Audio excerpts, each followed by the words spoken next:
Good afternoon. Thank you for joining us at this late hour. My name is Muchaneta to Napel, and today I have the pleasure of questioning Miss Camille over here. And we discussed earlier that it's quite fair to say that green fashion, as we know it, is going through a credibility crisis right now. So many brands are being accused of greenwashing. What is the difference between green marketing and greenwashing? Yes, so green marketing is what we want to have. Green marketing, per definition, is promoting your products and selling them due to the extra sustainable measures you've actually done. Using less water, using less energy, all of the good stuff, and putting that in your marketing to sell it. We want green marketing. Greenwashing is when this goes wrong. This is when you put a lot of big words out there that this is sustainable, more sustainable, a lot of claims, and they're not true or not substantiated or not proven. That's when we come into greenwashing. Why do you think brands are greenwashing then? I mean, do you think because they don't understand the term and what it means? When I read articles where we see brands have been found guilty of greenwashing, it's like the good, the bad, and the ugly, where we find the consumers are the good, the brands the bad, and the regulators the ugly. We found a long time ago that the younger generation really cares for sustainable fashion. There is real money there, and money talks. Brands quickly started communicating my garment or my collection is more sustainable to capture that buying power. It's meaningful. But it's only very recently that the rules for what is allowed to say in terms of green marketing has come out from the regulators. I think it all comes down to the fact that the word sustainability, if I was to ask all of you to define that in your own words, chances are you'll give me very different variations of what it means to be sustainable. What we're seeing now is that EU and among them the French are very fast on this. They really want to make it simple. Actually, when you buy a garment today, looking at the care label, for example, you'll see a lot of stuff like the made is 50% recycled polyester, the padding is 10% recycled polyamide. It's actually very difficult already today. So the new regulation is pushing for simplicity. How do you think brands should be honest? How honest should they be? And are we ready for the truth? They should be honest, yes. Are we ready for the truth? We should be, but you're right. Maybe we, at this stage, don't even want to know that our garments come from so many areas and then put together. Our garments are not short-traveled, I assure you. Well, not all of them, but many of them. Transparency means both the social aspect, who and how was it made in terms of social conditions, but also how far traveled, where the fabric is from, where is the dyeing, and all of these aspects. Yes, I think honesty, but what is honesty? And the regulators are coming in there to say, what is the level of details that you need to provide to reach that honesty mark and to avoid the greenwashing claims? It's super important, I think, for the industry to have a voice. What would you say brands and businesses should do in order to have that voice?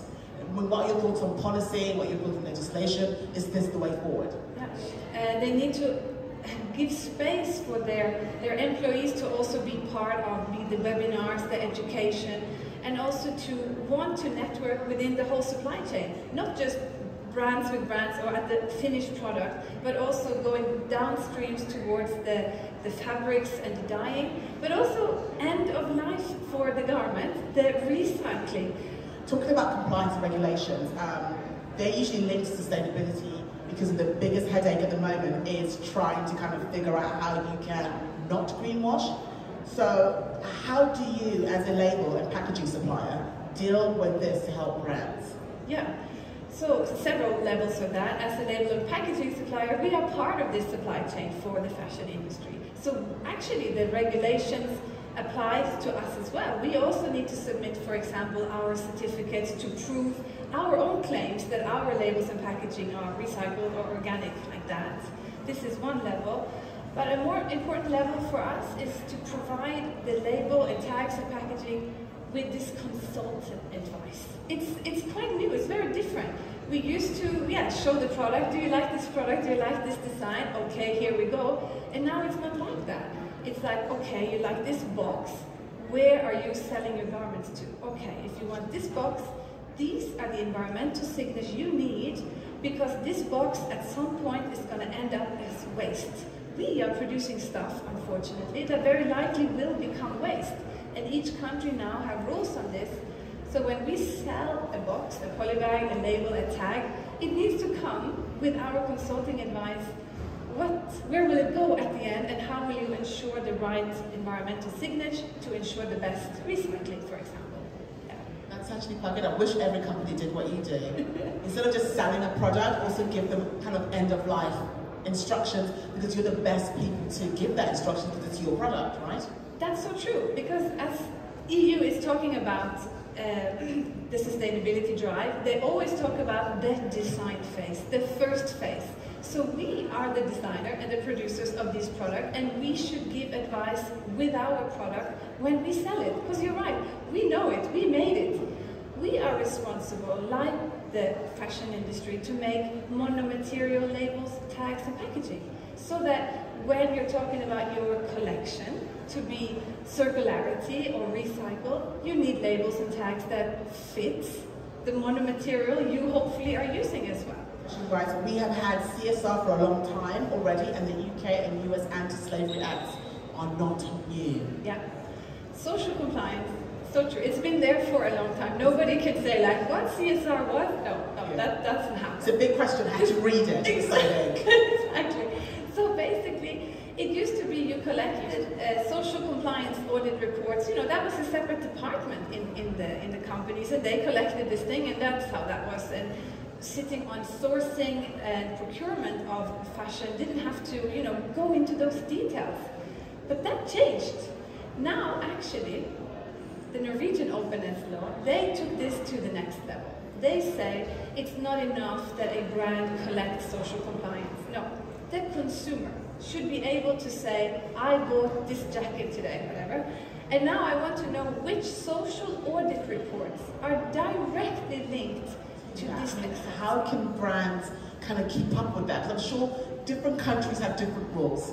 You know, we all don't have our nose in the same direction right now. Isn't it difficult for brands to be able to comply to every country's laws and regulations? For social compliance and also for environmental compliance, equally difficult, and it keeps changing. My best advice for the brands is get started now. Don't be so afraid that it is so difficult. I agree, it's difficult, but start now. What we found, which is the reason why we developed Product DNA, is these certificates, environmental and social, as mentioned, they need to connect to the style. So we basically enable to collect these certificates with the style data. So garment factories orders from us care labels, for example. With this ordering, we have the article number, the order number, all of this, and we enable the collecting of the certificates at the same time, so that it's not so difficult. So it's possible to do it in a supply chain engine and process that's already there, instead of inventing something new. So wouldn't you think that digital IDs will make it a much more simpler situation for businesses and also for consumers to understand? Yeah, absolutely. Digital ID, digital passport is the way forward. It's the right thing to do. Many of the brands I work with haven't started digital passport because, as they say correctly, all the details of the EU demand of a digital passport isn't ready yet. So why should I start this big workload of collecting data when I'm not so sure exactly what do I need to display? Another thing that also the big global brands talk about is, yes, we want QR code, digital passport on our care label, but they would like the translations, for example, on the care label to be allowed to be in there. If the textile regulation and the sustainability regulation could talk to each other and allow for this, I think the brand would adapt digital passport faster. It would allow a care label, which today is 8 pages, to be 4 pages. It would make real savings, environmental and costing. And money talks, And I think digital passport will have a faster start. Basically, a digital ID is a way for a consumer, let's say for example you go and you buy a product and you're able to scan it with your mobile phone and have a lot of information about that product. It could be information that shows you what that dress is made out of. It could tell you how the end of life, how you can kind of like recycle it, or maybe they've got a send back program. It also allows consumers to collect points, because some brands are like, you know, if you scan this and you return it, we give you 10% your next order or whatever it is. So it's just a way of accessing really vital information about the product that you're having. And it's also something that's really pushing forward in terms of recycling and second-hand market. Imagine being able to buy a dress, scanning it, see all the information, and then you give it away, you sell it, and then someone else scans it, and they know that it's only had like 2 owners, and it kind of has this kind of like history. Absolutely. Like how you have stamps in your passport. So that's basically what we're talking about, and the role that will play within the industry, which I think is a very important point. But you do make a point, Camilla, when you say the regulations are constantly changing. Yep. So how do you know what to include in it? Is that we can't have this, that one country issues their rules, then the next country their one. It's a moving target. They can never be right. So we need the regulators to agree, at least on a time frame, on when we're going to demand this to be in place. Right now, France is demanding it from 1st of January 2023 from a lot of brands, but the rest of EU from 2025. So how are they going to win, the brands, at this stage? I want to talk about certifications. Yeah. You know, I've heard some people telling me that they're great, that we should all have them, and others telling me it's fraud. You know, it started off as a good idea, but now it's become a money business rather than a green business. I mean, what's your thoughts on that? Yeah, I work a lot with certification, not to do the certification, but about collecting the certification. The reason is that those global certifications still forms the basis to be allowed for a lot of the recycled and organic environmental claims. You may or may not like them, but at this point, your GRS, your GOTS, all of these ones are the one that if you collect scope and transaction certificates, you will be allowed to say things like this is recycled or not recycled. We don't have today some completely non-privately run certification throughout the supply chain. Zalando issued their new rules in July 2022, and they also rely on these certifications to enable to be allowed to say words like recycled or organic. Actually, the certification is a big headache for the brands, big and small. So the managers I talk to are simply overwhelmed, absolutely overwhelmed. How can I collect from my 200 suppliers globally their certificates?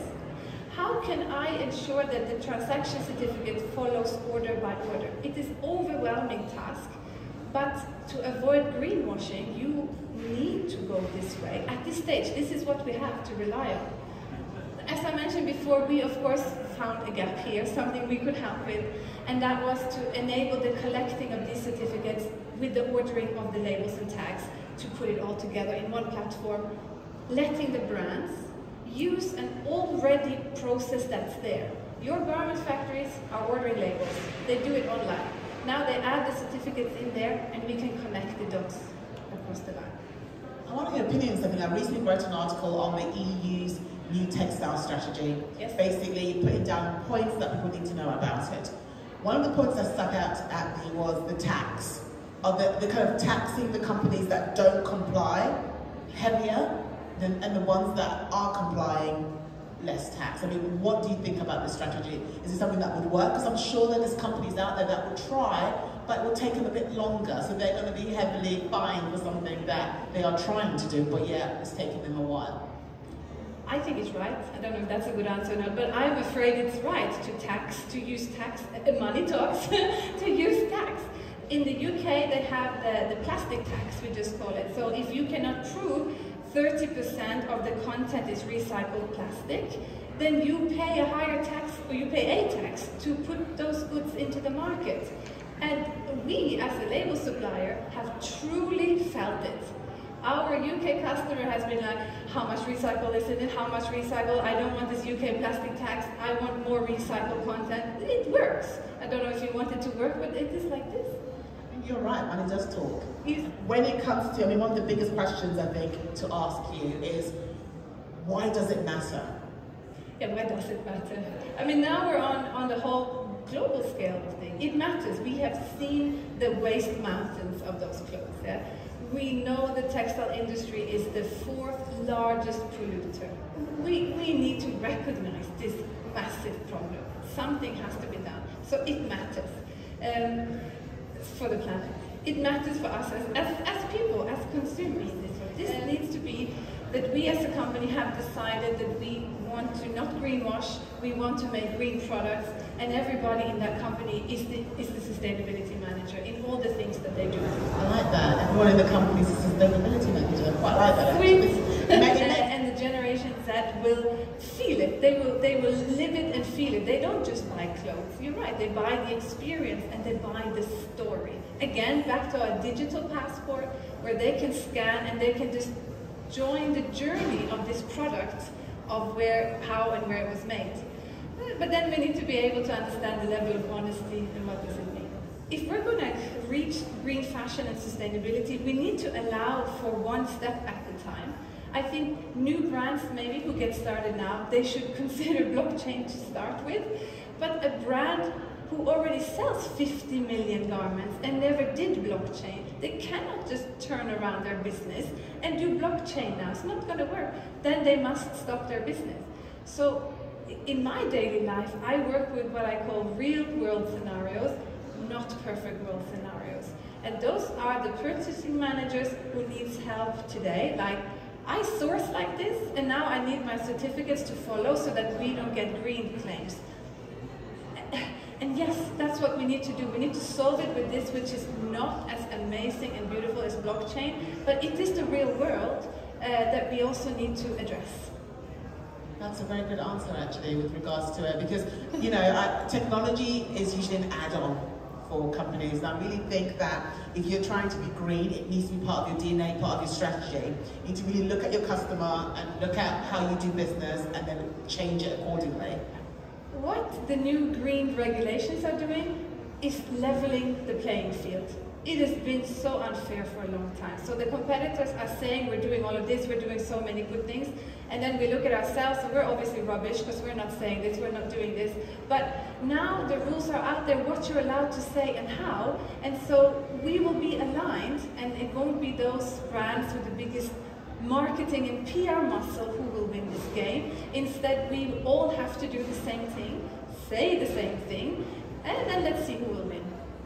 I'm just going to repeat what she said for those in the back. Instead of spending money on showing people what you're doing, spend it on actually doing it. So I think that is pretty much key, because a lot of greenwashing is telling us what you're doing, but not really being able to show us what you're doing. Yeah, and that's what greenwashing is like, yeah, indeed. Camilla, thank you so much. You gave me, I mean, I've learned a lot being on stage with you. I was throwing those questions at you and machine guns. I really appreciate your knowledge. And if anyone has any questions for Camilla, you want to ask on a one-to-one basis, please feel free to approach her. She'd be more than welcome to answer any questions. Thank you for your patience and for listening. Have a good evening, guys.